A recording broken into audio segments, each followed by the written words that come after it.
உங்களை சுற்றி இருக்கிற கிறிஸ்தவர்களில் சில பேர் உங்களுக்கு ஏதாவது தீமை நடக்கணும்னு விரும்புவாங்க. அதாவது உங்களுக்கு ஏதாவது தீராத நோய் வரணும், ஒரு சின்ன ஆக்சிடெண்ட் நடக்கணும், அல்லது உங்களுக்கு வேலை போய் வருமானம் இல்லாமல் பொருளாதார பிரச்சனையில் போய் மாட்டி உங்களுடைய சமாதானம் கெட்டு போகணும், நிம்மதியை நீங்கள் இழக்கணும் அப்படின்னு சொல்லி அவங்க விரும்புவாங்க. இது ஏன் அப்படின்னு சொல்கிறதுக்கு முன்னால் ஒரு காரியத்தை உங்களுக்கு தெளிவுபடுத்த விரும்புகிறேன்.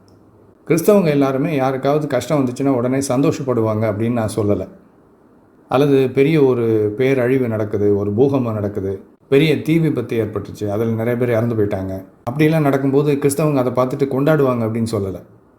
எப்படி இந்த உலகத்தில் ஒரு துயர சம்பவம் நடக்கும்போது நம்ம எல்லாருக்குமே அது மனசில் துக்கத்தை ஏற்படுத்துதோ, அதே மாதிரி கிறிஸ்தவங்களுக்கும் அது துக்கத்தை உண்டு பண்ணும். அவங்களும் வருத்தப்படுவாங்க. அதனால் இந்த உலகத்தில் யாருக்காவது ஏதாவது கஷ்டம் வந்துச்சுன்னா கிறிஸ்தவங்க சந்தோஷப்படுவாங்க, அதை கொண்டாடுவாங்கன்னு நான் சொல்லலை. அதே போல் இந்த கிறிஸ்தவங்களை சில பேர் சாபம் கொடுப்பாங்க பார்த்தீங்களா. அவங்க மதத்துக்கு எதிராக நீங்கள் இருந்தீங்கன்னா, அவங்க மதத்தில் உள்ள குறைகளையெல்லாம் நீங்கள் சுட்டி காட்டினீங்கன்னா உங்களுக்கு சாபம் கொடுப்பாங்க. இப்போ நான் கூட கிறிஸ்தவத்தை விட்டு வெளியில் வந்தவுடனே கிறிஸ்தவர்களில் நிறைய பேர் எனக்கு சாபம் கொடுத்தாங்க. எனக்கு ஹார்ட் அட்டாக் வரணும், கேன்சர் வரணும், நான் அழிஞ்சு போகணும் அப்படின்னு. அதை பற்றி ஏற்கனவே ஒரு வீடியோவில் ஆதாரத்தோடு பேசியிருக்கேன். கிறிஸ்தவங்க அப்படி எனக்கு சாபம் கொடுத்து எழுதின கமெண்ட்ஸ் எல்லாம் திரையில் காமிச்சேன். அதாவது இவங்களுடைய மதத்துக்கு, கிறிஸ்தவ மதத்துக்கு எதிராக ஒருத்தர் இருந்தான்னா அவன் கஷ்டப்படுவான் அப்படின்னு எல்லாருக்கும் பயம் வரணும். அதை விரும்பி அவங்க சாபம் கொடுப்பாங்க. அப்படிப்பட்ட கிறிஸ்தவங்களை பற்றியும் நான் பேசலை. அப்போ யாரை பற்றி நான் பேசிகிட்டு இருக்கிறேன் அப்படின்னா, இவங்க எல்லாருமே உங்களை நேசிக்கிற கிறிஸ்தவர்களாக இருப்பாங்க. உங்களை சுற்றி இருக்கிற கிறிஸ்தவர்கள், உங்களுடைய நண்பர்களில் சில பேர் கிறிஸ்தவங்களாக இருப்பாங்க. உங்களுடைய குடும்பத்தில் யாராவது ஒருத்தர் கிறிஸ்தவராக மாறி இருப்பாங்க. அல்லது நீங்களே ஒரு கிறிஸ்தவ குடும்பத்தை சேர்ந்தவராக இருப்பீங்க. ஆனால் உங்களுக்கு கிறிஸ்தவத்தில் நம்பிக்கை இல்லாமல் வெளியில் வந்திருப்பீங்க அதை விட்டுட்டு. அப்போது இப்படி உங்களை சுற்றி இருக்கிறாங்கள கிறிஸ்தவங்க, இதில் உங்களை மதம் மாற்றுறதுக்கு சில பேர் விரும்புவாங்க. எப்படியாவது உங்களை கிறிஸ்தவர் ஆக்கணும் அப்படிங்கிறது அவங்களுடைய நோக்கமாக இருக்கும். இந்த கிறிஸ்தவர்களை பற்றி தான் நான் பேசுகிறேன். இவங்க தான் உங்களுடைய வாழ்க்கையில் ஏதாவது கஷ்டம் வரணும், உங்களுக்கு ஏதாவது தீமை நடக்கணும், ஏதாவது பொருளாதார பிரச்சனைகளை நீங்கள் போய் மாட்டிக்கணும், உங்களுடைய சமாதானம் போகணும், நிம்மதியை நீங்கள் இழக்கணும் அப்படின்னு சொல்லி விரும்புவாங்க. எதுக்கு தெரியுமா? இப்படி ஏதாவது உங்களுக்கு கஷ்டம் வந்துச்சுன்னா உடனே எனக்கு உதவி செய்கிறதுக்கு யாரும் இல்லையா அப்படின்னு சொல்லி நீங்கள் பார்ப்பீங்க. அந்த நேரத்தில் ஓடி உங்களுக்கு ஏதாவது உதவி செஞ்சுட்டு இயேசு உன்னை நேசிக்கிறார் அப்படின்னு சொல்லி உங்களை மதம் மாற்றுறதுக்காக.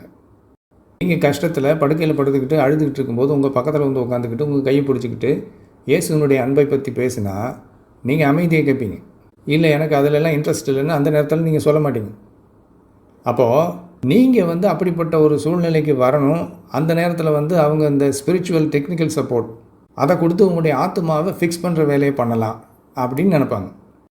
இப்போ நீங்கள் நல்லா ஒரு பொருளாதார ரீதியாக நல்ல நிலைமையில் இருக்கிறீங்க, அல்லது நல்லா ஆரோக்கியமாக வாழ்ந்துகிட்டு இருக்கிறீங்க அப்படின்னா அந்த நேரத்தில் இந்த கிறிஸ்தவங்க உங்ககிட்ட இந்த நற்செய்தியை சொன்னால் நீங்கள் கேட்க மாட்டீங்க. அந்த நேரத்தில் நீங்கள் என்ன பண்ணுவீங்கன்னா, உங்கள் பைபிளில் இப்படி பொய்கள் எல்லாம் இருக்குது, இப்படி கட்டுக்கதைகள் எல்லாம் இருக்குது, இப்படி முரண்பாடுகள் எல்லாம் இருக்குது, அதையெல்லாம் பற்றி நீங்கள் என்ன சொல்கிறீங்க நீங்கள் அவங்கக்கிட்ட திருப்பி கேட்பீங்க. அவங்களால பதில் சொல்ல முடியாது.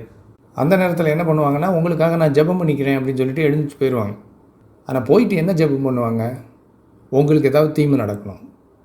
அவங்க திரும்ப உங்கள்கிட்ட இயேசுவை பற்றி பேசும்போது நீங்கள் ஒன்றும் மறுப்பு சொல்லாமல் கேட்கணும் அமைதியாக. அந்த நிலைமைக்கு நீங்கள் வரணும்னு போய் ஜெபம் பண்ணுவாங்க. ஆண்டவரே எப்படியா அகிலம் அவர்கள் ரட்சிக்கப்பட வேண்டும் ஐயா அப்படின்னு கண்ணீர் விட்டு முழங்கால் போட்டு ஜெபம் பண்ணுவாங்க. எப்படியா அகிலம் அப்படின்னா என்ன?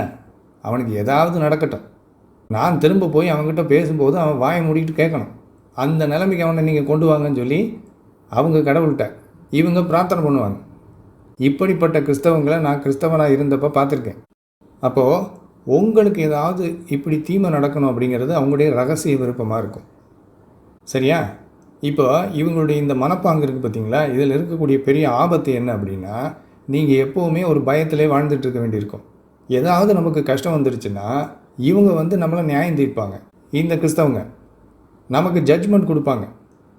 நீ இப்படியெல்லாம் இருந்ததுனால தான் உனக்கு இப்படி ஒரு கஷ்டம் வந்துருச்சு, நீ மனம் மாறணும், ஆண்டவருக்கு உன்னுடைய வாழ்க்கையில் இடம் கொடுக்கணும் அப்படின்னு சொல்லி உடனே வந்துடுவாங்க. அப்போ இவங்களுக்கு பயந்துக்கிட்டே நீங்கள் வாழ்ந்துட்டு இருக்க வேண்டியிருக்கும். நமக்கு யாருக்குமே கஷ்டம் வரக்கூடாது அப்படிங்கிறது தான் விருப்பமாக இருக்கும்.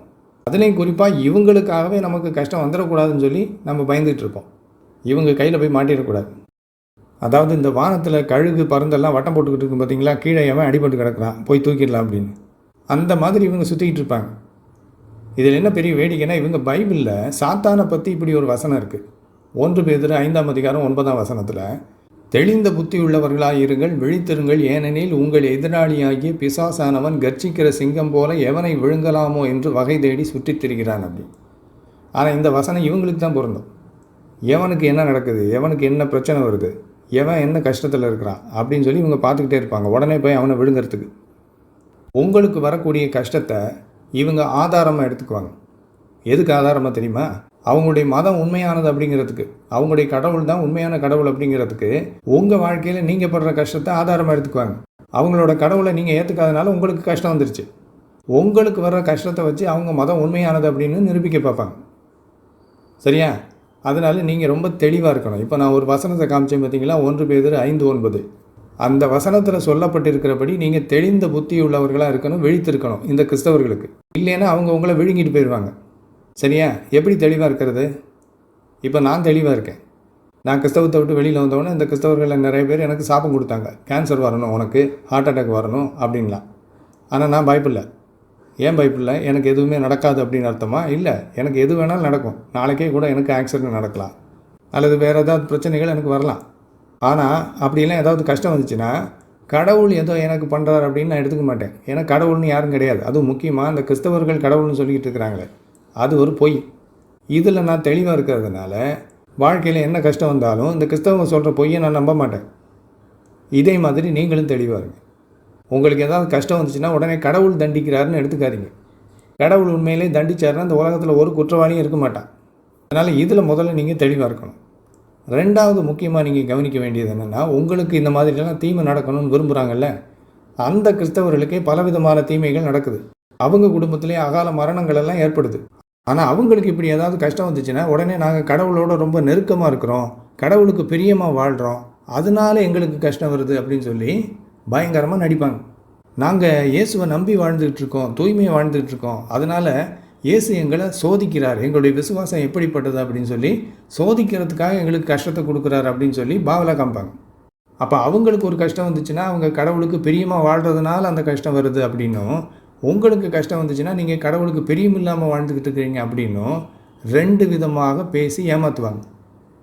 அதனால் இந்த கிறிஸ்தவர்களை பற்றி நீங்கள் கவலையே படக்கூடாது. இவங்க உங்களை பற்றி என்ன நினச்சாலும் சரி, இவங்க உங்களுக்கு எந்த ஜட்ஜ்மெண்ட் கொடுத்தாலும் சரி, அதை பற்றி கவலையே படாதுங்க. இவங்கெல்லாம் இயேசு சொல்கிற மாதிரி மாயக்காரர்கள். இயேசுவே சொல்கிறார் இவங்களை பற்றி மாயக்காரர்கள் அப்படின்னு. சரியா? இவங்க பண்ணுறது பூரா மேனிப்புலேஷன், தந்திரம். இவங்க மதத்தில் எந்த விதமான உண்மையும் கிடையாது. அதனால் கிளியராக இருந்துக்கங்க. நமக்கு எந்த நேரத்தில் என்ன வேணாலும் நடக்கலாம். வாழ்க்கைன்னா அப்படி தான் இருக்கும்.